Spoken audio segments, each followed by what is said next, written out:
Assalamualaikum warahmatullahi wabarakatuh. Selamat pagi teman-teman. Bagaimana kabar kalian? Semoga kalian selalu dalam keadaan sehat dan semangat dalam belajar ya. Pertama-tama perkenalkan, nama saya Muhammad Aska Zidan Ridwansyah. Kalian bisa panggil saya Aska atau Zidanin. Sebelum kita memulai pembelajaran, saya ingin bertanya dulu nih kepada teman-teman. Pernah nggak sih teman-teman merasa mulai semangat dalam belajar, tapi di lain hari kalian mulai merasa lemas atau mulai nggak fokus nih dalam belajar? Nah, itu dikarenakan ada beberapa faktor-faktor yang mempengaruhi proses dalam belajar kita. Jadi, hari ini kita akan mempelajari apa aja sih faktor-faktor yang mempengaruhi hasil dan proses belajar kita. Jadi, ada beberapa faktor yang dapat mempengaruhi hasil proses belajar kita. Di antaranya ada faktor guru, faktor murid, faktor sarana dan prasarana, dan terakhir adalah faktor lingkungan. Kita bahas satu persatu. Yang pertama adalah faktor guru. Jadi teman-teman, kalian pasti udah gak asing dong sama yang namanya guru. Tiap hari kita belajar pasti bareng guru. Nah, ternyata guru itu punya peran yang sangat penting banget dalam proses belajar kita. Coba deh pikirin, pernah nggak kalian ngerasa pelajaran yang tadinya susah banget, jadi terasa gampang gara-gara gurunya itu pintar ngejelasin? Atau kalian semangat ikut pelajaran karena gurunya suka ngajarin pakai cerita seru atau gambar-gambar lucu? Nah, itu tandanya guru kalian punya cara mengajar yang baik. Sekarang coba kalian pikirin kebalikannya ya. Pernah nggak kalian ikut pelajaran, tapi malah jadi bingung karena gurunya ngomong cepet banget, atau bahasanya itu susah dimengerti, atau mungkin gurunya cuma ngomong terus dari awal sampai akhir, tanpa gambar, tanpa cerita, tanpa tanya jawab. Kalian jadi pasti ngantuk kan? Nah, gitu. Kadang ada juga guru yang kalau ada murid bertanya malah dimarahi atau dianggap nggak ngerti-ngerti itu murid. Nah, kalau seperti itu, murid jadi takut untuk bertanya dan makin nggak paham sama pelajarannya. Tapi bukan berarti gurunya jahat ya. Mungkin caranya ngajar belum cocok untuk murid-murid di kelas. Makanya penting banget buat guru untuk terus belajar juga supaya bisa ngajarin dengan cara yang lebih seru dan dapat dimengerti semua murid. Guru itu bukan cuma orang yang berdiri di depan kelas dan ngasih tugas. Guru itu juga seperti teman belajar kita, pemandu kita supaya bisa ngerti pelajaran, dan kadang juga jadi penyemangat kalau kita mulai lelah dalam belajar. Ada loh guru yang semangat ngajarnya karena dia suka banget sama pelajaran yang dia bawakan. Ada juga yang suka ngajak diskusi atau main game edukasi supaya kalian nggak bosen. Tapi ada juga guru yang mungkin kurang sabar atau belum nemu cara yang cocok untuk ngajarin murid-muridnya. Itu juga manusiawi, namanya juga manusia. Oh my god! Wow! Oh iya, latar belakang guru juga berbeda-beda. Ada yang udah ngajar puluhan tahun, ada juga yang masih muda dan baru mulai mengajar. Ada yang dulu waktu kecilnya tinggal di desa, dan ada juga yang dari kecil itu udah tumbuh di kota besar. Semua pengalaman itu juga bisa bikin cara mereka mengajar jadi lebih unik dan berbeda. Jadi, faktor guru itu mencakup banyak hal, dari cara mengajarnya, pengalamannya, sikapnya ke murid, sampai semangatnya buat ngajarin. Semua itu bisa bikin pelajaran jadi lebih mudah dipahami dan menyenangkan. Jadi, kalau kita punya guru yang sabar, baik, dan semangat ngajarin kita, kita juga harus semangat belajarnya ya. Karena belajar itu bukan cuma tugas guru aja, tapi juga kerjasama antara guru dan murid. Nah, coba deh, di sini siapa yang punya guru favorit di kelas? Boleh sebutin kenapa kalian suka belajar sama beliau? Oke, nanti kita lanjut ya, masalah guru favorit. Nah, teman-teman, setelah kita mempelajari faktor guru, ada juga nih yang kedua adalah faktor siswa. Nah, teman-teman Selain guru, yang gak kalah penting dalam belajar adalah kita sendiri sebagai siswa. Kita itu ibarat pemain utama di kelas. Guru boleh hebat, materi boleh menarik, tapi kalau kita nggak siap belajar, ya hasilnya nggak akan maksimal. Ada beberapa hal dari diri kita yang bisa mempengaruhi cara kita belajar. Salah satunya adalah keadaan kita di rumah. Misalnya nih, kalau kita punya waktu istirahat yang cukup, makan yang bergizi, dan ada orang tua yang suka menyemangati, belajar di sekolah juga jadi lebih fokus dan semangat kan? Akan tetapi, kalau kita kurang tidur, lupa sarapan, atau di rumah lagi banyak masalah, kadang pikiran kita jadi nggak tenang nih. Akhirnya belajar pun jadi nggak maksimal.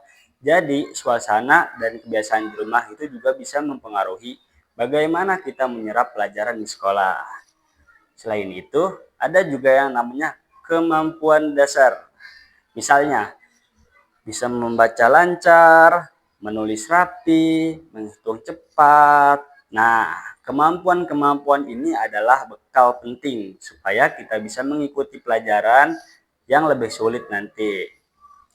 Yang gak kalah penting adalah semangat belajar. Kalau kita datang ke kelas dengan hati yang siap belajar, kita akan lebih mudah memahami pelajaran. Kita juga jadi lebih aktif bertanya kalau belum paham. Dan itu bagus banget. Dan ingat, setiap siswa punya gaya belajar yang berbeda-beda. Ada yang suka belajar sambil membaca diam, ada yang lebih senang berdiskusi dengan teman-temannya, bahkan ada yang suka menggambar supaya lebih mengerti. Semoga belajar itu oke. Yang penting kita tahu cara belajar yang paling cocok buat diri kita. Jadi sebelum kita lanjut ke faktor selanjutnya nih, saya punya sedikit cerita. Ada seseorang namanya Andi. Andi adalah anak yang baik dan rajin. Tapi dulu dia sering merasa kesulitan saat belajar. Dia cepat capek, susah fokus, dan gampang banget bosen. Ternyata setelah Andi ngobrol sama gurunya, baru ketahuan kalau dia sering tidur malam, belajar sambil nonton TV, dan malu bertanya kalau nggak paham. Lalu Andi mulai mengubah kebiasaannya. Dia coba tidur lebih awal, belajar di tempat yang tenang, dan mulai berani tanya kalau nggak paham. Pelan-pelan nilainya membaik, dan yang paling penting, Andi jadi lebih percaya diri. Sekarang coba kalian pikirkan, dari cerita Andi tadi, kira-kira apa yang bikin dia akhirnya jadi bisa lebih baik? Tuh, jawabannya adalah usaha diri sendiri. Andi mengubah kebiasaan kecilnya dan mulai semangat belajar. Nah, kalian juga bisa seperti Andi. Mulai dari hal-hal sederhana, tidur cukup, semangat di kelas, dan jangan takut bertanya. Ingat ya teman-teman, setiap anak punya cara belajar yang unik. Tapi semuanya pasti bisa berhasil asal punya kemauan dan usaha. Semangat belajar itu harus datang dari dalam diri sendiri. Jadi teman-teman, kita mulai dari diri kita sendiri dulu. Kita semangatkan diri kita latih kebiasaan baik di rumah, dan kita aktif saat belajar di kelas. Karena kalau kita sendiri sudah siap, belajar jadi lebih mudah dan lebih menyenangkan. Betul kan? Oke, selanjutnya kita lanjut ke faktor sarana dan prasarana. Jadi teman-teman, sekarang kita lanjut ke lain hal yang juga penting banget dalam hal belajar, yaitu sarana dan prasarana. Jangan bingung dulu, karena sebenarnya ini gampang banget dimengerti. Jadi, sarana itu adalah semua benda atau alat yang kita pakai langsung waktu belajar. Misalnya buku pelajaran, buku tulis, pensil, penghapus, papan tulis, spidol, sampai proyektor atau komputer. Tanpa sarana yang lengkap, belajar kita bisa jadi lebih sulit. Nah, bayangin ya, kita lagi belajar matematika, tapi nggak ada penggaris, kan? Atau kita lagi belajar IPA, tapi nggak ada gambar atau alat percobaan. Pasti bingung kan? Nah, itulah kenapa sarana itu penting. Semakin lengkap sarana kita, semakin mudah kita memahami pelajaran. Lalu ada juga yang namanya prasarana. Ini bukan alat yang kita pegang langsung, tapi sangat membantu kita saat belajar. Contohnya ruang kelas yang bersih dan luas, lampu yang terang, kipas angin atau AC, supaya nggak gerah, kamar mandi yang bersih, dan juga jalan ke sekolah yang aman. Coba bayangin kalau kelasnya sempit, panas, gelap. Kira-kira kalian bakal betah nggak belajar? Pasti cepet capek, susah fokus, dan rasanya pengen cepet pulang ya kan? Nah, tapi kalau kelasnya nyaman, terang, dan hiasan dinding, ada tempat duduk yang rapi dan bersih. Wah, jadi belajar lebih semangat kan? Kalian bisa dengar penjelasan guru dengan jelas, bisa lihat papan tulis tanpa kesulitan, dan bisa belajar dengan tenang. Jadi teman-teman, sarana dan prasarana itu seperti penolong diam-diam. Mereka memang tidak bicara, tapi mereka sangat membantu kita agar bisa lebih nyaman, lebih cepat paham, dan pastinya lebih menyenangkan. Dan yang terakhir, kita masuk ke faktor lingkungan. Jadi teman-teman, sekarang kita sampai di bagian terakhir nih, yaitu faktor lingkungan. Lingkungan itu bukan cuma tentang tempat kita belajar, tapi juga orang-orang dan suasana yang ada di sekitar kita. Lingkungan yang baik bisa membuat kita semangat belajar, merasa nyaman, dan lebih mudah paham pelajaran. Tapi kalau lingkungan yang nggak mendukung, misalnya ribut, panas, penuh dengan gangguan, belajar jadi terasa berat dan kita bisa cepat bosan. Lingkungan ini ada dua macam. Yang pertama ada lingkungan fisik dan yang kedua ada lingkungan kelas.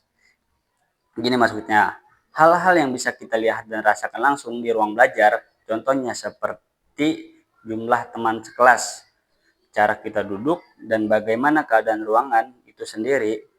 Kalau teman sekelas terlalu banyak dan tempat duduknya sempit, kita jadi susah bergerak atau bahkan susah lihat papan tulis. Tapi kalau kelasnya rapih, nggak terlalu penuh, dan semua murid duduk tertib, belajar jadi lebih enak dan tenang. Yang kedua adalah lingkungan sosial dan psikologis. Ini maksudnya hubungan kita dengan orang-orang di sekitar seperti guru, teman-teman, bahkan orang tua di rumah. Kalau hubungan kita baik, kita akan merasa senang dan nyaman. Misalnya, punya teman yang suka bantuin kalau ada yang susah, atau guru yang selalu sabar menjelaskan saat kita belum paham. Itu semua bikin hati kita jadi lebih tenang kan, dan waktu belajar pun jadi lebih fokus. Bayangkan kalau suasananya kelas itu isinya saling marah-marah, saling mengejek, atau sering ribut. Meskipun guru udah ngejelasin pelajaran dengan baik, kita tetap susah nyimak. Tapi kalau suasananya rukun, teman-teman saling menyemangati, dan guru juga perhatian, pasti kita akan merasa senang ada di sekolah. Jadi, lingkungan belajar itu bukan cuma tentang ruangan dan kursi, tapi juga tentang perasaan dan hubungan antar orang-orang di dalamnya. Ketika semuanya berjalan baik, proses belajar bisa jadi menenangkan, bahkan bikin kita betah di sekolah. Baik, jadi teman-teman, dari awal sampai akhir tadi kita sudah belajar tentang faktor-faktor yang mempengaruhi proses dan belajar kita ya. Ternyata belajar itu nggak cuma soal duduk di kelas dan dengar penjelasan guru ya. Ada banyak hal yang ikut berperan, mulai dari guru yang membimbing kita, diri kita sendiri sebagai murid, bagaimana semangat dan usaha kita, lalu ada sarana dan prasarana seperti buku, alat tulis, dan ruang kelas yang nyaman. Dan yang terakhir lingkungan yang membuat kita betah dan tenang saat belajar. Kalau kita tahu semua faktor ini, kita bisa lebih paham kenapa suatu hari kita merasa sangat semangat belajar, tapi di lain hari merasa kurang fokus atau lelah dalam belajar. Dan kita juga jadi tahu bahwa belajar itu bisa jadi lebih mudah kalau semua hal saling mendukung. Yang paling penting teman-teman, kita bisa mulai dari diri sendiri. Kita bisa jadi murid yang aktif, sopan, semangat, dan tidak mudah menyerah. Kita juga bisa ikut menjaga lingkungan belajar kita dengan bersikap baik dan membantu teman, dan menjaga kelas tetap nyaman. Terima kasih sudah belajar dengan baik hari ini. Saya sangat senang sekali melihat kalian mendengarkan dengan antusias. Semoga apa yang kita pelajari hari ini bisa membuat kalian jadi lebih semangat, lebih percaya diri, dan tentu saja lebih siap untuk jadi pelajar yang hebat. Mungkin cukup sekian pembelajaran hari ini. Kurang lebih mohon maaf. Billahi taufiq wal hidayah. Assalamualaikum warahmatullahi wabarakatuh.